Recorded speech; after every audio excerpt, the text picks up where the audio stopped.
The most successful rock act in music history owes its genesis to the vision of a 20-year-old guitarist from Cheltenham called Brian Jones. In May 1962, he placed an ad in the Jazz News, inviting musicians to audition for a new R&B group that went on to become the Rolling Stones. Acting as their manager, he got them a gig at London's Marquee Club, and from there they took up a residency at the Crawdaddy Club in Richmond. By the middle of 1963, they had a record deal and rocketed to fame on the back of songs like I Want to Be Your Man and Little Red Rooster. But it was their live performances that made the headlines.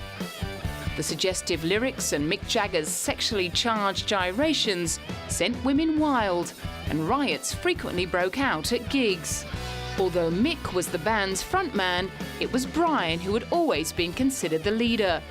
Not only had he come up with the Rolling Stones name, he continued to be heavily involved in the direction of the band, alongside their official manager, Andrew Oldham. Rolling Stone magazine once wrote, "If Keith and Mick were the mind and body of the Stones, Brian was clearly the soul." However, as Mick and Keith Richards grew more confident in their own songwriting, the band moved away from its rhythm and blues roots into rock, and Brian was becoming more and more of an outsider. Photographer Jared Mankiewicz, who worked closely with the Stones from 1965 to 7, remembers a tricky shoot. But Brian Jones was being quite difficult, sort of lurking in his collar, the collar of his big brown fur coat, hiding and burying himself in a newspaper that he'd brought with him. And I was really concerned that he was going to mess the pictures up. By the age of 22, Brian had lost control of his personal life, having fathered 5 children by 5 different women.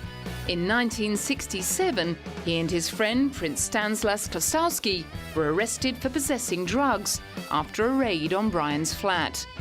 He was put on probation for 3 years and ordered to seek help. However, he continued to spiral downwards, and on the 9th of June 1969, he announced he was leaving the Stones.